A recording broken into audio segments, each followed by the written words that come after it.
How do we determine success? What does that look like? How do we define it? You see, I think our definition of success is based off of what we're trying to accomplish. Like, what is our end goal? Now, I'll give you an example. Let's say you have a team that returns all 5 starters and some key bench players. They competed for a state championship the year before. Maybe they even won the state championship the year before. Now, a conference championship would still be very important to that team, but that's not how they're going to define success. They have a higher standard for what they're trying to accomplish. Now, if you have another team that hasn't won a conference championship in a long time and they bring back a good core group of guys and they have the ability to compete for that, hey, that would be maybe their definition of success. That would be a successful year for them. Now, it doesn't mean that team number 1 doesn't want to accomplish winning a conference championship, but ultimately they're going to have different definitions based off of their end goal. I spent last week down at Auburn University with a client, and in my conversations with the coaching staff and the head coach, Bruce Pearl, I found a common theme in the things that they were talking about. One thing that Coach Pearl kept saying over and over again was, in order for us to be successful, we need to do this, right? And he would list different things that they needed to accomplish. He also would say, we can't do X, Y, and Z if we're going to be successful. And so that would be looking to avoid things. So realistically, there are 2 driving factors when it comes to determining, our definition of success. It's driven based on trying to accomplish something or trying to avoid something. So on the basketball floor, we have to ask ourselves basically 2 different questions. The first one is, what am I trying to get out of this? What is the end goal? And the second question that I need to ask is, does our desired outcome match up with our definition of success? You see, after we determine what success looks like, what our definition is, we need to find a metric that we can help measure that success. You see, this is a tough one because generally as coaches, we want things to be pretty black and white. So let's say, for example, you want to measure if you're becoming a better shooter. So you take 100 shots, the first time you make 50, and the next time you make 55, you're obviously, getting better. If you want to get better at ball handling, you can set a timer and see how many between the legs dribbles you can get in 30 seconds, and then try it again. And if your score goes up, you're improving. And so this becomes very difficult for coaches because we generally want things to be pretty black and white, pretty cut and dry. You see, here's our problem, is there are a ton of situations in the game where it's almost impossible for us to have a clear-cut measurement for success or a clear-cut metric for success. So, for example, you have a player that struggles to kind of understand how to play the game and you want them to get better in your system. But how do we do that? Like, what does that look like and how do we grade that? You see, when we don't necessarily have a black and white metric or something that's just clear cut, I think we have a tendency to create them. So let me explain a little bit. I had to come up with my philosophy from a skill development standpoint after I transitioned from being a college coach for 7 years into the full-time player development space. And that was in 2014. And I found it really interesting because I would work with players, and some players were super skilled and looked great in workouts, and some of them didn't. I remember having a conversation with a parent of a player that I was working with, and their son was really talented. And they were frustrated because their son wasn't getting a lot of playing time. And when they were talking about the team and what was going on within that program, they referenced another kid that I work with who I thought wasn't necessarily very good. And that kid was actually leading them in scoring. So I was very confused because I had one player that looked really good in a skill workout, and he wasn't getting many minutes on the floor. And then here was this other player that seemed to struggle through workouts, and yet this player seemed to be leading them in scoring and was super effective. And so as I'm trying to sort through this, I find myself in Atlanta in 2015. I had the opportunity to work out a guy named Damari Carroll. And Damari had just signed a 4-year, $60 million contract with the Toronto Raptors. And I was really excited to work with him because it was a great opportunity, but I was excited to be able to see what high-level basketball looked like. I had worked with a handful of NBA players up to this point, but most of them had been post players and point guards, and Damari was a big 6'8" wing who generally had the responsibility of guarding players like LeBron James. And so I was really excited to work with Damari. I was very shocked to see that the workouts were brutal. Damari in no way, shape, or form would have appeared to be an NBA player, let alone somebody who just signed for $60 million. Just for reference, Instagram had just switched from only pictures to 15-second videos. And in 4 days of workouts, I think we had about 15 seconds worth of good clips to show. 3 or 4 of them were dunks and a couple catch and shoot threes. But in reality, the workouts were rough. It was mass chaos. He was constantly struggling. You see, my definition of success did not match up with the metric that I was using to measure it. Because I couldn't come up with a metric, all I cared about was being smooth and having everything run properly. That became my metric. I thought that my version of success or my definition of success was based on trying to accomplish something, but in reality, all I was trying to do was avoid chaos. What chaos means is that I actually need to coach. I need to coach technique rather than just coaching the drill and focus on it being smooth. I had to find solutions to the problem that he was having. But yet I focused on being smooth because I couldn't find any other metric to use. You see, in our need to be organized, I think many of us view the game like we view flex. I go from point A to point B to point C. It's controlled. I know where everybody's going. But in reality, the game is mass chaos. It's me and 9 other knuckleheads running around on the floor. 4 of them are my teammates. 5 of them are trying to stop us from doing what we're trying to accomplish. We have very inefficient forms of communication like hand signals and code words. I mean, it's mass chaos. But yet all I was trying to do with my training was remove the chaos. So I would actually argue that if we're trying to remove all of the chaos from our training, that we're not necessarily training for the game. This is where ultimately I had a huge shift in my mindset. I came up with my philosophy it's very simple. The best players are the best problem solvers. So the game presents problems. Let's say I have the basketball at the top of the key and there's a defender that's trying to stop me. That's a problem. How do I solve it? You think we could think of 1,000 different ways to solve it, right? Play isolation, call for a ball screen, pass and screen away, pass in space. There's a lot of different ways that we can solve it. Let's say you're in transition, you're in a 2-on-1, and you have an obvious advantage, but there's still a defender back that presents a problem. How do we solve it? The more I taught drills, the more I began to understand them, and with that came a quick trigger to fix mistakes before they even happened. You run a drill enough times, you understand what the common mistakes are.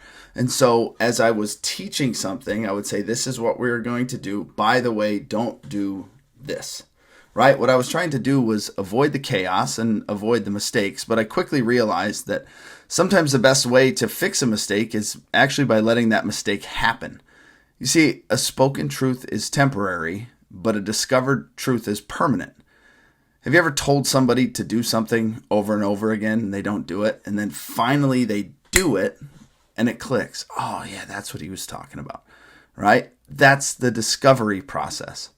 It starts with a spoken truth, but ultimately players need to be able to discover what works. Now let's think about the flip side. Have you ever told somebody to not do something? Like I was referencing, right? We're going to do this, this, and this. By the way, avoid this. You see, now our focus becomes trying to avoid something rather than trying to accomplish something. So I think that there are 3 types of decision making. You have good decisions, you have bad decisions, and then the third one, which is the worst category, is indecision. If you make a good decision, hey, that's great, let's do it again. You make a bad decision, let's talk through it, let's coach you up so that we can fix it.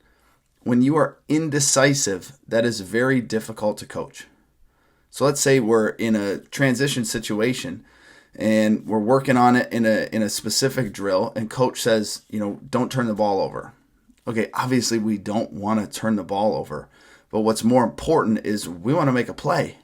We want to go have success. We want to score the basketball. Our goal needs to be to score the basketball, not simply avoiding the turnover. So while avoiding the turnover is obviously correct, we don't want to turn the basketball over. We need to value the possession. We want our focus on making the right decision, not just avoiding the wrong decision. So when we focus on avoiding things, that leads to indecision. So let's say we're indecisive. We don't turn the ball over, but we don't do anything with the advantage that we have. So that's ultimately a bad decision. But when we're indecisive, the difference is it just brings us back to square one of the spoken truth. Right? Now, there's no example, there's no discovery piece, because the discovery piece works on the mistakes as well and the bad decisions. Oh, I've discovered that this doesn't work. let me try something different. When we are indecisive, that's challenging because we're just back to the spoken truth. We actually haven't made the mistake yet that we're trying to correct. So ultimately, I don't think that the end goal is to get players to do what we tell them as much as we want that to happen as coaches. I think ultimately the end goal is to get players to effectively solve problems. And we do that by allowing mistakes to happen, which is the discovery piece, which then leads to teachable moments. So how do we solve them? So I like to talk about this comparison a lot. You have Luka Doncic and LeBron James. So both average about 38 and 6. But they're completely different basketball players. See, LeBron is athletic, he's explosive, he can impose his will upon the defense. And Luka is more slow and methodical and vertically challenged in comparison to LeBron. It doesn't mean that Luka's a bad basketball player. He's one of the best basketball players in the world. But it would be really silly of me to expect Luka to solve problems the same way that LeBron does. He's physically disqualified from doing some of the things that LeBron does. And at the same time, I wouldn't expect LeBron James to have to solve problems the same way that Luka does because he doesn't have to. That wouldn't be playing to his strengths. You see, if both players were taught to solve problems the same way, let's say they were taught to solve problems LeBron's way, LeBron would still be one of the greatest players to ever play the game. And we probably would never have heard of Luka Doncic because he wouldn't be very good. Now, if both players were taught to solve problems the way that Luka does, obviously Luka would be as good as he is right now. And I think LeBron would be a good basketball player, but I don't think he would be nearly as good as he is because he obviously wouldn't be playing to his strengths. So how does this tie into youth basketball? You see, I think that we end up implementing universal concepts for the sake of organization and simplicity. And I understand that. We're doing a team drill. We have team practices. We're going to work on a lot of the same things. But in reality, your 5'10" point guard can't finish the same way that a 6'5" wing could finish, right? Obviously, I know that those aren't necessarily the heights that you're going to see at the youth basketball level, but you understand the point. A 5'10" player is physically disqualified from doing some of the things that a long athletic wing is capable of doing. So we have to find ways to solve problems differently. In 2021, I got the opportunity to start working with Megan Gustafson. So Megan was the 2019 National Player of the Year at the University of Iowa. She's top 15 all-time in scoring in women's college basketball. So Megan got drafted into the WNBA, and she quickly got released. And so we began working together, and so now I'm tasked with answering the question, why did you get cut? It became very clear that Megan was an incredibly hard worker. And I had two thoughts back to back. Number one, you're an incredibly hard worker. This is what has allowed you to accomplish all of the great things that you've accomplished to this point in your career. Like, it's awesome. And number two, you're an incredibly hard worker, and it's why you got cut. So I know that doesn't seem to make a whole lot of sense. So let me explain. You see, at the college level, Megan was a dominant post player, and she simply outworked people. She's one of the hardest workers I've ever been around. She would sprint to the block, she would get great position, seal her defender, and then be able to score. And so she's left-handed, but she finishes really well with both hands. She will pivot you to death. And I think that at one point there was a video online of her scoring 35 points on 0 dribbles. Just incredibly efficient. And so she gets drafted into the WNBA, and she obviously has a ton of respect for the women that are playing there in the level of basketball. And so her response is, I need to work harder. And so that's what she did. And so she'd sprint the floor, she'd get great position, and she'd turn and go to score. And now that's Brittany Griner at 6'9", or Liz Cambage at 6'8", and Megan's only 6'3", 6'4". And she's now physically disqualified from having a ton of success, or at least consistent success in those situations. But this was the challenging part. Megan's only method of problem solving was to work harder. So as she worked harder, she continued to experience failure. So her response, again, was to work harder. But we've already determined that she's physically disqualified from having consistent success in that situation. I used a comparison of me being on a track with Usain Bolt. Like, he could be 60 years old, and it doesn't matter how hard I work, I'm not going to beat him. I am physically disqualified from beating Usain Bolt in a sprint. But you see, basketball is different than track. In track, I'm stuck. There's nothing I can do. But basketball is different. There's different ways to solve problems. So Megan was focused on, improving her skills. She kept saying, I need to be more skilled. And yeah, there were some things that we could do there, but it wasn't a skill issue. She was very skilled to begin with. It became a problem-solving issue. So that's what we started working on. How do we solve problems based on your strengths? Maybe in a ball screen situation, instead of rolling all the way to the rim, we want a short roll, catch it in space, and be able to utilize her quickness to go around people and give her more space to be crafty.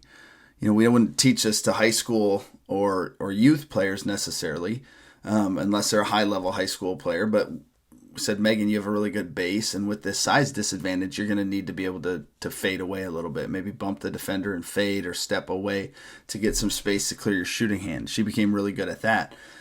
And then ultimately we talked about playing on the perimeter. I asked her how many threes she shot in college, and she laughed and said 2. Both were at the end of a shot clock, and she didn't have a choice. And I said, Megan, I think you need to be able to add this to your game. I think you have good shooting mechanics. A year later, she shot 46.5% from 3 in the WNBA. There was one game that she hit 2 threes in the first half, and the announcer referred to her as one of the best shooters in the WNBA. It was awesome. And now I know a lot of coaches hear that and think, okay, here's another skill guy that took a dominant post player and made them a stretch 5 that wants to float on the perimeter. But that was not the case, because Megan then went to the EuroLeague, the second best league in the world, and she led them in scoring by about 4 points a game. And she didn't shoot very many threes because she didn't have to, because in that league there wasn't that much of a size disadvantage. And so she was able to go to the block and dominate. You see, she utilized her three-point shot to solve problems when it was necessary. Megan's had a ton of success over the last few years, and it's not necessarily because of her increased skill. It's just based off of her ability to now effectively solve problems. You see, that story I think is applicable for youth and high school players, because I think we see it all the time. Players are dominant or incredibly successful at one level, and they take a step up to the next level, and the ways that they solve problems previously no longer work. You may have a youth basketball player that grows early and is bigger, faster, stronger than everyone they face. And then ultimately they get to an age where everybody catches up. So they no longer have the height advantage, or they no longer are quicker than everybody else. And what ends up happening is either their lack of skill or their lack of problem solving gets exposed. As a basketball coach, I try my best to not speak in absolutes, like this is right and this is wrong. It's more about what's effective and what's not. So I believe if I tell you not to do something, the next time down the floor, that will probably be the solution for you. So rather than talking about what's right and what's wrong, let's talk about what's effective. What's effective for the biggest player on the floor might not be effective for the smallest player on the floor, or even somebody that's average size. And players need to understand that. So how do we work on making those decisions? How do we focus in on the decision-making process? You see, I think there's a couple different types of players. You have a skilled player, and you have a problem solver. I will always give up skill for problem solving. If you're a skilled basketball player and you can't solve problems, it's very difficult to get on the floor. If you are not very skilled, but you're a great problem solver, there's probably going to be a role for you in some way, shape, or form. If you are a skilled problem solver, you're a stud, right? You're highly skilled, and then you also have the ability to solve problems. Those are the best types of basketball players. Now, when it comes to training and working on these things, we need both. So a couple weeks ago, I was on a Zoom call with a shoe company that I work with, and they had a world-class or professional surfer on there, and she was talking about her off-season training. And I found it really fascinating. So she spends a lot of time in Japan in the off-season, and she referenced the technology that they have that allows her to get into a wave pool. So one of the things that she said was, in the ocean, no two waves are ever the same. They're always a little bit different. But in the wave pool, this pool has the ability to give her the same wave over and over and over again. So what it does is it allows her to build up her foundation, gain some confidence, and do the same trick over and over and over again with very limited variables.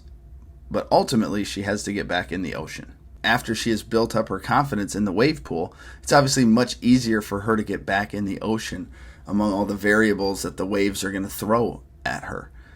And as soon as I heard that, I thought, that is basketball training. Like, we have the wave pool, and then we have the ocean. The wave pool is going to be 1-on-0, 2-on-0. There's not a whole lot of variables. It's a controlled environment. We need that.